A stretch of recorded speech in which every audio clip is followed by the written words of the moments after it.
السلام علیکم۔ آج منگل ہے، ستمبر کی 19 تاریخ۔ پاکستان میں سر شام کے 7، بھارت میں 7:30، اور یہاں ہمارے اسٹوڈیوز کی گھڑیوں میں صبح کے 10 بج رہے ہیں۔ وائس آف امریکہ واشنگٹن کی اردو سروس سے میں ہوں خالد حمید، خبروں کے بلیٹن کے ساتھ۔ کینیڈا کے وزیر اعظم جسٹن ٹروڈو نے پیر کو پارلیمنٹ سے خطاب کرتے ہوئے بھارت پر الزام لگایا کہ کینیڈین شہری اور خالصتان تحریک کے ایک رہنما ہردیپ سنگھ نجر کے قتل میں نئی دہلی کے ملوث ہونے کے شواہد ملے ہیں۔ اس کے بعد کینیڈا کی حکومت نے آٹوا میں بھارتی مشن میں تعینات ایک سفارتکار کو ملک بدر کر دیا۔ چند گھنٹوں بعد بھارت نے بھی پیر کو کینیڈا کے ایک اعلیٰ سفارتکار کو ملک چھوڑنے کا حکم دے دیا۔ امریکہ نے اس واقعے پر گہری تشویش کا اظہار کیا ہے۔ تجزیہ کاروں کے مطابق کینیڈا میں خالصتان حامیوں کی بھارت مخالف سرگرمیاں دونوں ملکوں میں وجہ تنازع بنی رہی ہیں۔ بھارت کینیڈا پر خالصتانیوں کے خلاف کارروائی نہ کرنے کا الزام عائد کرتا رہا ہے، جبکہ کینیڈا کا موقف ہے کہ وہ اظہار خیال اور پرامن احتجاج کا حامی ہے۔ پاکستان کے مختلف علاقوں میں رہائش پذیر افغان باشندوں کی پولیس اور دیگر قانون نافذ کرنے والے اداروں کے اہلکاروں کے ہاتھوں پکڑ دھکڑ کے نتیجے میں اگر ایک طرف افغانستان واپس جانے والوں کی تعداد میں بتدریج اضافہ ہوتا جا رہا ہے، تو دوسری طرف مہاجرین کی دیکھ بھال کے ادارے افغان ریفیوجیز کمشنریٹ نے خیبر پختونخوا کے انسپکٹر جنرل پولیس کو لکھے خط میں کہا ہے کہ قانونی طور پر مقیم اور رجسٹرڈ افغان باشندوں کی پکڑ دھکڑ کی پالیسی پر نظر ثانی کی جائے۔ اقوام متحدہ کے ادارے برائے مہاجرین نے ملک کے مختلف شہروں اور علاقوں میں مبینہ پکڑ دھکڑ پر تشویش کا اظہار کیا ہے۔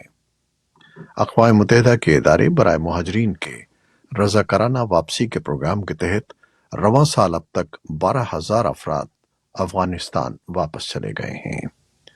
ادھر وفاقی وزارت داخلہ نے 15 ستمبر کو وفاقی دارالحکومت اسلام آباد، آزاد کشمیر اور گلگت بلتستان سمیت تمام صوبائی حکومتوں کو غیر رجسٹرڈ افغان مہاجرین کی وطن واپسی کے لیے منصوبہ بندی اور اخراجات سے آگاہ کرنے کی ہدایت کی ہے۔ امریکی قومی سلامتی کونسل کے ترجمان جان کربی نے پیر کے روز ایک پریس کانفرنس میں کہا کہ ہم نے طالبان کو تسلیم نہیں کیا ہے اور فی الوقت ایسا کرنے کا کوئی منصوبہ نہیں ہے۔ انہوں نے کہا کہ اگر وہ چاہتے ہیں کہ ان کی جائز حیثیت کو تسلیم کیا جائے تو انہیں چاہیے کہ وہ جائز طریقے سے ان وعدوں کو پورا کریں جو انہوں نے بین الاقوامی برادری کے ساتھ کیے تھے کہ وہ کس طرح حکومت کریں گے، خاص طور پر خواتین اور لڑکیوں کے ساتھ ان کا سلوک کیسا ہوگا۔ لیکن انہوں نے وعدوں کی پاسداری نہیں کی، اس لیے ابھی ہمارا انہیں تسلیم کرنے کا کوئی منصوبہ نہیں ہے۔ جان کربی نے مزید کہا کہ القاعدہ گروپ کافی حد تک کمزور ہو چکا ہے اور افغانستان میں اس کی واپسی کا امکان نہیں ہے۔ انہوں نے کہا کہ ہم یقیناً دوسرے دہشت گرد نیٹ ورکس پر نظر رکھے ہوئے ہیں۔ بھارتی عہدیداروں نے دعویٰ کیا ہے کہ منگل کو وادی کشمیر کے جنوبی ضلع اننت ناگ کے کوکرناگ علاقے میں عسکریت پسندوں کے خلاف جاری آپریشن کے 7ویں روز کالعدم لشکر طیبہ کے ایک اعلیٰ کمانڈر عزیر خان اور اس کی ہلاک کر دیا گیا ہے۔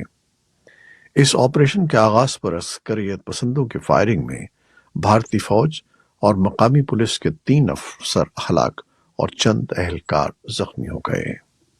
عسکریت پسندوں کے خلاف اس آپریشن میں بھارتی فوج کے اور پولیس کے عام پیادہ سپاہیوں اور عسکریت مخالف راشٹریہ رائفلز کے خصوصی دستوں کے علاوہ اعلیٰ تربیت یافتہ پیرا کمانڈرز بھی حصہ لے رہے ہیں۔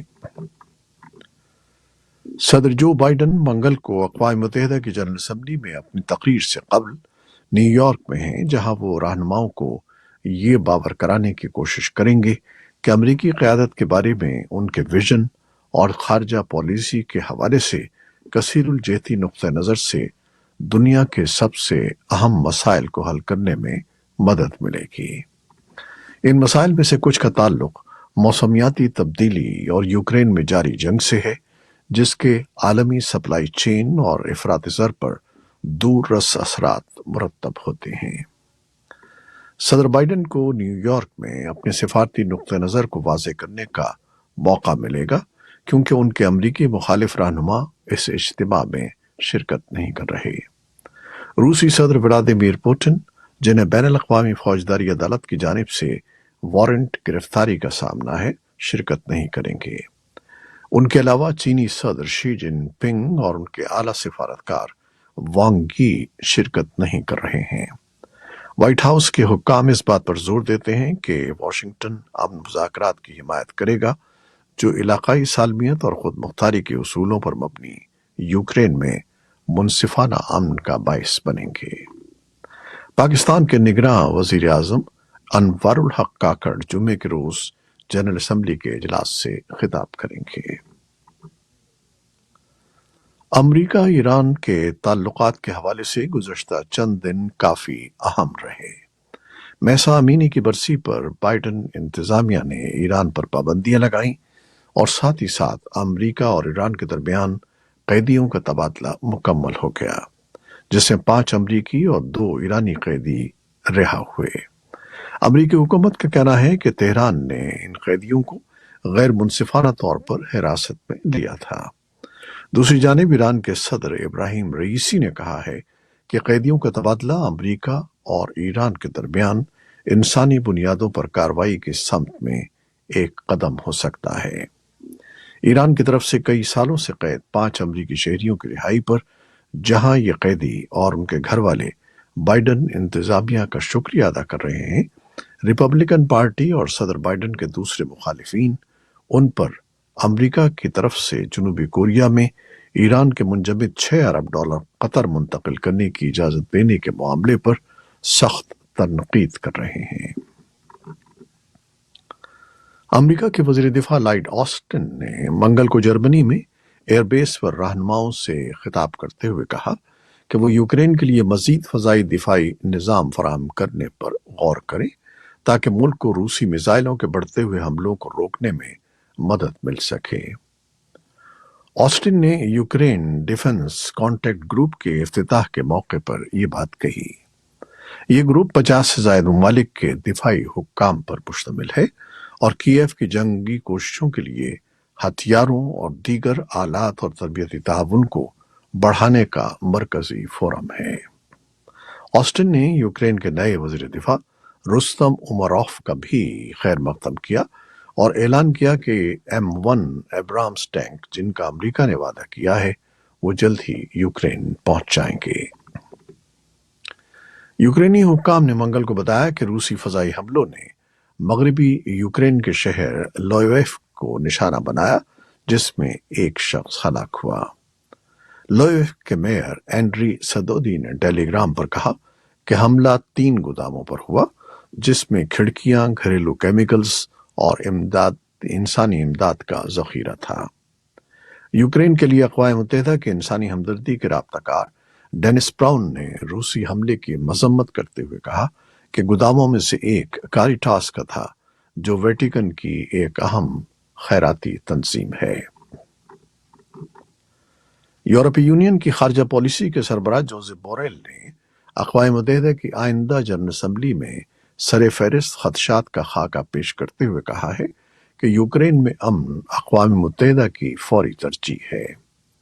بوریل نے یورپی یونین کے وزرائے خارجہ کی ایک غیر رسمی میٹنگ کے بعد نیو یارک میں صحافیوں کو بتایا کہ ہم نے فوجی جارحیت کے سامنے یوکرین کی حمایت کی ہے اور ہم ایک منصفانہ امن کے لیے کام کر رہے ہیں۔ روسی صدر ولادیمیر پوٹن اور چینی صدر شی جن پنگ کی عدم موجودگی کے بارے میں پوچھے جانے پر انہوں نے کہا کہ اقوام متحدہ تنازع پر بات چیت جاری رکھے گا۔ الیکٹرک طیارے بنانے والی کمپنی جوبی ایویشن نے پیر کو کہا ہے کہ وہ ڈیٹن، اوہایو میں ایک نئے پلانٹ کی تعمیر کے لیے 50 کروڑ تک کی سرمایہ کاری کرے گی، جہاں وہ بڑے پیمانے پر اڑنے والی ٹیکسیاں تیار کرے گی۔